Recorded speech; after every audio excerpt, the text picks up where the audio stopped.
السلام علیکم ورحمۃ اللہ وبرکاتہ۔ الحمد للہ رب العالمین والصلاة والسلام علی اشرف الانبیاء والمرسلین نبینا محمد وعلی آلہ وصحبہ اجمعین وبعد۔ معزز دینی بھائیو، جیسا کہ پچھلے پروگرام میں اس بات کا ذکر ہوا تھا کہ وہ کون سے خوش نصیب لوگ ہیں جن کے لیے فرشتے رحمت اور مغفرت کی دعائیں کرتے ہیں، وہ اپنے نیک اعمال کی وجہ سے فرشتوں کی دعاؤں کے مستحق قرار پاتے ہیں۔ آج کے اس پروگرام میں اس بات کی وضاحت کی جائے گی کہ وہ کون سے لوگ ہیں جن پر فرشتے لعنت بھیجتے رہتے ہیں۔ وہ اپنی بدعمالیوں کے نتیجے میں فرشتوں کی بددعاؤں کے مستحق قرار پاتے ہیں۔ جب ہم نبی اکرم صلی اللہ علیہ وسلم کی احادیث کا مطالعہ کرتے ہیں تو ہمیں بہت سے ایسے لوگوں کا ذکر ملتا ہے جو فرشتوں کی بددعاؤں کے مستحق قرار پاتے ہیں اور فرشتے ان کے اوپر لعنت بھیجتے رہتے ہیں۔ ان میں سے ایک شخص وہ ہے جو صحابہ کرام کو گالی دے اور ان کو برا بھلا کہے۔ اس روئے زمین پہ بہت سے ایسے بدبخت نام نہاد مسلمان موجود ہیں جو اس روئے زمین کے افضل ترین لوگ صحابہ کرام کو گالی دیتے ہیں، ان کو اپنی دشنام ترازیوں کا نشانہ بناتے ہیں، ان پہ لعن و طعن کرتے ہیں، جبکہ وہ صحابہ کرام انہوں نے اپنے جان و مال کو قربان کر دیا دین اسلام کی خدمت کے لیے۔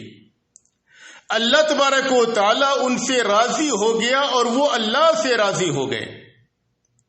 انہوں نے اپنی جانوں کو نثار کر دیا دین اسلام کی خدمت کے لیے اور اپنا سب کچھ قربان کر دیا جناب محمد الرسول اللہ صلی اللہ علیہ وسلم کی محبت میں اور دین اسلام کی محبت میں۔ ان مبارک ہستیوں کو جو انبیاء کے بعد اس کائنات کے سب سے افضل ترین لوگ تھے، ان لوگوں کو وہ لوگ گالی دیتے ہیں اور ان کو برا بھلا کہتے ہیں۔ ایسے لوگوں پہ فرشتوں کی لعنت ہے۔ حضرت عبداللہ بن عباس رضی اللہ عنہ بیان کرتے ہیں کہ نبی اکرم صلی اللہ علیہ وسلم نے فرمایا، من سب اصحابی فعلیہ لعنت اللہ والملائکۃ والناس اجمعین، کہ جو شخص میرے صحابہ کو گالی دے اس کے اوپر اللہ کی، فرشتوں کی اور تمام تر لوگوں کی لعنت ہے۔ ایسے لوگ اللہ تبارک و تعالیٰ کی جانب سے ملعون ہیں، اللہ تبارک و تعالیٰ کی رحمت سے دھتکارے ہوئے لوگ ہیں۔ نبی اکرم صلی اللہ علیہ وسلم ایک حدیث میں اس خطرناک گناہ سے منع کرتے ہوئے فرماتے ہیں، حضرت ابو سعید خدری رضی اللہ عنہ بیان کرتے ہیں کہ نبی اکرم صلی اللہ علیہ وسلم نے فرمایا، لا تسبوا اصحابی، تم میرے صحابہ کو گالی نہ دو۔ آپ نے فرمایا کہ تم میرے صحابہ کو گالی نہ دو۔ اگر تم میں کا کوئی شخص احد پہاڑ کے برابر سونا خرچ کرے تو صحابہ کرام کے ایک مد یا آدھا مد خرچ کیے ہوئے کے برابر بھی نہیں پہنچ سکتا ہے۔ یہ صحابہ کرام کی فضیلت تھی، ان کے اخلاص اور ان کے صدق کے نتیجے میں۔ صحابہ کرام کو گالی دینا یہ ایک شخص کو لعنت کا حقدار بناتا ہے، لہذا ایک مسلمان اس طریقے کے خطرناک گناہ سے اپنے آپ کو بچائے۔ اسی طریقے سے دوسرے نمبر پہ جو شخص مدینہ منورہ میں بدعت کا ارتکاب کرے یا یہ کہ وہاں پر کسی بدعتی کو پناہ دے تو ایسے لوگوں پر فرشتے لعنت بھیجتے ہیں۔ حضرت ابو ہریرہ رضی اللہ عنہ بیان کرتے ہیں کہ نبی اکرم صلی اللہ علیہ وسلم نے فرمایا المدینۃ حرم فمن احدث فیها حدثا او آوى محدثا فعليه لعنة الله والملائکۃ والناس اجمعین کہ مدینہ منورہ حرم ہے. جو شخص مدینہ منورہ میں کسی بدعت کا ارتکاب کرے یا یہ کہ وہاں پر کسی بدعتی کو پناہ دے تو اس کے اوپر اللہ کی فرشتوں کی اور سارے لوگوں کی لعنت ہے. اس شخص کی کوئی نفلی عبادت قبول نہ کی جائے گی اور نہ ہی کوئی فرض عبادت. تو مدینہ منورہ میں بدعت کا ارتکاب کرنا یہ سنگین گناہ ہے. مدینہ منورہ میں بدعت کرنا یہ اور جگہوں کے مقابلے میں انتہائی خطرناک گناہ ہے. افسوس کی بات تو یہ ہے کہ بہت سارے لوگ مدینہ منورہ کی زیارت کے لیے آتے ہیں اور آ کر کے مسجد نبوی میں نمازیں ادا کرتے ہیں. اللہ تبارک و تعالیٰ کی رحمت کو ڈھونڈتے ہیں تاکہ وہ اللہ تبارک و تعالیٰ کی رحمت کے مستحق قرار پائیں. لیکن مدینہ منورہ میں بہت سے ایسے کام کرتے ہیں جن کے کرنے کا نبی اکرم صلی اللہ علیہ وسلم نے حکم نہیں دیا ہے. وہ خلاف سنت کام کرتے ہیں، بہت سی بدعات کا ارتکاب کرتے ہیں اور وہ اللہ تبارک و تعالیٰ کی رحمت کو سمیٹنے کے بجائے رب کی ناراضگی کو اپنے دامن میں سمیٹ کر کے لے جاتے ہیں. لہذا ایک مسلمان بدعت کے ارتکاب سے اجتناب کرے اور بالخصوص مدینہ منورہ میں. تیسرے نمبر پہ وہ شخص بھی ملعون ہے اور فرشتے اس پہ لعنت بھیجتے ہیں جو مدینہ منورہ کے باشندوں پر ظلم کرے یا یہ کہ انہیں خوف زدہ کرے، انہیں ڈرائے. حضرت عبادہ بن صامت رضی اللہ عنہ بیان کرتے ہیں کہ نبی اکرم صلی اللہ علیہ وسلم نے فرمایا اللہم من ظلم اہل المدینۃ واخافہم فاخفہ. اے اللہ تبارک و تعالی جو اہل مدینہ پر ظلم کرے اور انہیں ڈرائے، اے اللہ تبارک و تعالی تو انہیں ڈرا. وعلیہ لعنت اللہ والملائکۃ والناس اجمعین. اور اس شخص پہ اللہ کی فرشتوں کی اور تمام تر لوگوں کی لعنت ہے اور اس شخص کی کوئی نفل عبادت قبول کی جائے گی اور نہ تو کوئی فرض عبادت. تو اہل مدینہ پر ظلم کرنا یا یہ کہ ان کو خوف زدہ کرنا یہ ایک شخص کو لعنت کا مستحق بناتی ہے. چوتھے نمبر پہ وہ شخص ہے جو اپنے باپ کے علاوہ کسی اور کی جانب اپنی نسبت کرے. جو شخص اپنے والد کے علاوہ کسی اور کی جانب اپنی نسبت کرے تو فرشتے اس شخص پر لعنت بھیجتے ہیں. حضرت علی رضی اللہ عنہ بیان کرتے ہیں کہ نبی اکرم صلی اللہ علیہ وسلم نے فرمایا وَمَنِ ادَّعَا إِلَى غَيْرِ أَبِيهِ أَوْ انتمى إِلَى غَيْرِ مَوَالِيهِ فَعَلَيْهِ لَعْنَةُ اللَّهِ وَالْمَلَائِكَةِ وَالنَّاسِ أَجْمَعِينَ.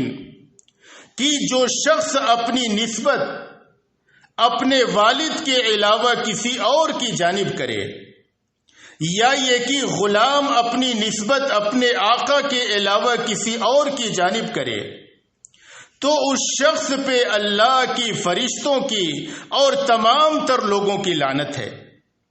اللہ تبارک و تعالی اس شخص کی کوئی نفل یا کوئی فرض عبادت قبول نہ فرمائے گا. تو ایک شخص کا اپنے والد کے علاوہ کسی اور کی جانب اپنی نسبت کرنا، کسی اور کو اپنا والد قرار دینا یہ سنگین گناہ ہے. امام نووی رحمہ اللہ اس حدیث کی شرح میں لکھتے ہیں کہ اس حدیث میں اس بات کی صراحت ہے کہ والد کے علاوہ کسی اور کی جانب اپنی نسبت کرنا حرام ہے، کیونکہ اس میں والد کے احسان کی ناشکری اور اس کی نافرمانی کے ساتھ حق ولا اور حق وراثت کا ضیاع ہے، اور یہ رشتے کو توڑنے کی قبیل سے ہے۔ تو یہ انتہائی سنگین گناہ ہے، اور یہ اس قدر خطرناک گناہ ہے کہ نبی اکرم صلی اللہ علیہ وسلم نے ایک حدیث میں فرمایا کہ جو شخص اس گناہ کا ارتکاب کرے اس شخص پہ جنت حرام ہے۔ آپ صلی اللہ علیہ وسلم نے فرمایا من ادعا الی غیر ابیہ وہو یعلم فالجنت علیہ حرام، کہ جو شخص اپنی نسبت اپنے والد کے علاوہ کسی اور کی جانب کرے اور یہ بات جانتا ہو کہ یہ اس کا والد نہیں ہے، تو اس شخص کے اوپر جنت حرام ہے۔ لہذا ایک مسلمان اس سنگین گناہ کے ارتکاب سے پرہیز کرے۔ پانچواں سنگین گناہ جس کے مرتکب پہ فرشتے لعنت بھیجتے ہیں وہ شخص ہے جو کسی مسلمان پہ ہتھیار اٹھائے یا یہ کہ اس کی جانب ہتھیار سے اشارہ کرے اور اسے مارنے یا قتل کرنے کی دھمکی دے۔ حضرت ابو ہریرہ رضی اللہ عنہ بیان کرتے ہیں کہ نبی اکرم صلی اللہ علیہ وسلم نے فرمایا من اشار الی اخیہ بحدیدہ فإن الملائکۃ تلعنہ حتی یدع وإن کان اخاہ لأبیہ وأمہ، کہ جو شخص اپنے کسی مسلمان بھائی کی جانب کسی ہتھیار سے اشارہ کرے اس کو مارنے کے لیے یا قتل کرنے کے لیے، تو فرشتے اس شخص پہ لعنت کرتے رہتے ہیں یہاں تک کہ اپنے اس عمل سے باز آ جائے۔ آپ نے فرمایا کہ وہ مسلمان گرچہ اس کا سگا بھائی کیوں نہ ہو، یہ انتہائی خطرناک گناہ ہے۔ بہت سارے مسلمان جہالت کے نتیجے میں اگر کسی مسلمان سے کسی معمولی بات پہ جھگڑا ہو جائے تو وہ فوراً لاٹھی اور بندوقیں نکال لیتے ہیں، اور یہ کہ ان کو مارنے اور ان کے قتل کے درپے ہو جاتے ہیں، اور اس بات کے سے واقف نہیں ہوتے ہیں کہ یہ انتہائی سنگین اور انتہائی خطرناک گناہ ہے۔ نبی اکرم صلی اللہ علیہ وسلم نے ایک حدیث میں فرمایا من حمل علینا السلاح فلیس منا، کہ جو شخص ہم مسلمانوں پہ ہتھیار اٹھائے وہ شخص ہم میں سے نہیں ہے۔ یہ انتہائی خطرناک گناہ ہے۔ نبی اکرم صلی اللہ علیہ وسلم ایک حدیث میں فرماتے ہیں کہ تم میں کا کوئی شخص اپنے مسلمان بھائی پہ ہتھیار سے اشارہ نہ کرے، اس کے خلاف ہتھیار نہ اٹھائے، کہیں ایسا نہ ہو کہ شیطان اس کے دل میں وسوسہ ڈالے اور اس ہتھیار کو وہ چلا دے، وہ شخص قتل ہو جائے اور اس کے نتیجے میں یہ شخص قاتل جہنم رسید ہو جائے۔ انتہائی سنگین گناہ ہے۔ ایک مسلمان اس خطرناک گناہ سے بچے، مسلمان پہ ہتھیار نہ اٹھائے، یہ انتہائی سنگین جرم ہے۔ اسی طریقے سے چھٹے نمبر پہ وہ عورت بھی فرشتوں کی جانب سے لعنت کی مستحق قرار پاتی ہے جو ناراضگی کی وجہ سے اپنے شوہر کے بسترے سے الگ ہو جائے۔ حضرت ابو ہریرہ رضی اللہ عنہ بیان کرتے ہیں کہ نبی اکرم صلی اللہ علیہ وسلم نے فرمایا اذا دعا الرجل امرأته الى فراشه فابت فبات غضبان عليها لعنتها الملائکۃ حتى تصبح۔ آپ صلی اللہ علیہ وسلم نے فرمایا کہ جب شوہر اپنی بیوی کو اپنے بسترے پہ آنے کی دعوت دے اور وہ عورت آنے سے انکار کر دے، شوہر ناراض ہو کر کے رات گزارے، فرشتے اس عورت کو لعنت کرتے رہتے ہیں یہاں تک کہ صبح ہو جائے۔ صبح تک فرشتے اس عورت پر لعنت بھیجتے رہتے ہیں۔ تو ناراضگی کی وجہ سے عورت اپنے شوہر کے پاس آنے سے انکار کر دے، ایسی عورت فرشتوں کی لعنت کی مستحق قرار پاتی ہے۔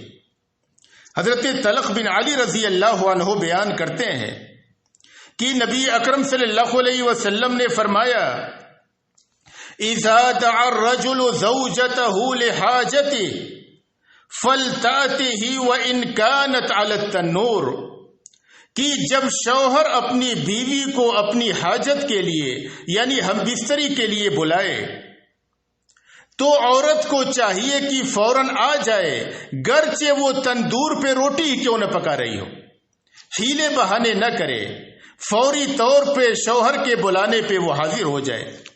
تو جو عورت شوہر سے ناراض ہو کر کے رات گزارے، شوہر کے بسترے سے الگ ہو جائے، ایسی عورت پر فرشتے لعنت بھیجتے رہتے ہیں۔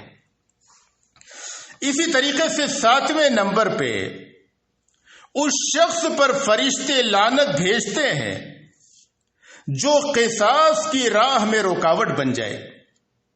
حضرت عبداللہ بن عباس رضی اللہ عنہ بیان کرتے ہیں کہ نبی اکرم صلی اللہ علیہ وسلم نے فرمایا کہ جو شخص بلوے میں مارا گیا یا پتھر لکڑی کے مارنے کی وجہ سے مر گیا تو اس کی دیت قتل خطا کی دیت ہے، لیکن جس کو عمدن قتل کیا گیا اس کا قصاص ہے۔ پھر آپ صلی اللہ علیہ وسلم نے فرمایا، وَمَنْ حَالَ بَيْنَهُ وَبَيْنَهُ فَعَلَيْهِ لَعْنَةُ اللَّهِ وَالْمَلَائِكَةِ وَالنَّاسِ أَجْمَعِينَ، اور جو شخص اس قصاص کے لینے کی راہ میں رکاوٹ بن جائے تو اس پر اللہ تبارک و تعالی فرشتوں اور تمام لوگوں کی لعنت ہے۔ اللہ تبارک و تعالی اس شخص کی کوئی نفل یا فرض عبادت قبول نہیں فرماتا ہے۔ تو جو کوئی مسلمان قصاص کی راہ میں رکاوٹ بنے، کسی شخص نے کسی مسلمان کو قتل کر دیا، اب اس سے قصاص لینے کی راہ میں رکاوٹ بنے، اس شخص پر فرشتے لعنت بھیجتے ہیں۔ تو یہ چند سنگین اور خطرناک گناہ ہے۔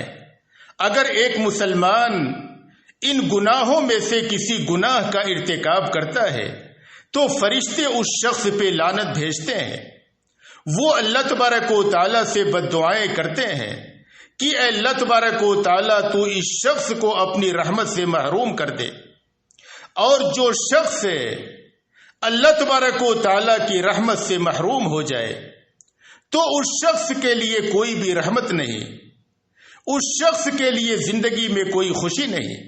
لہذا ایک مسلمان کو چاہیے کہ ان سنگین گناہوں سے، ان خطرناک گناہوں سے اپنے آپ کو بچانے کی فکر کرے تاکہ وہ فرشتوں کی بد دعاؤں سے اور ان کی لعنت سے بچ سکے۔ اللہ تبارک و تعالیٰ سے دعا ہے کہ اللہ تبارک و تعالیٰ ہمیں ان خطرناک گناہوں سے بچنے کی توفیق عطا فرمائے، اور ہمیں جب تک اس دنیا میں رکھے ایمان و اسلام پہ رکھے، اور جب ہمارا خاتمہ ہو ایمان و اسلام پہ ہو۔ وآخر دعوانا ان الحمد للہ رب العالمین۔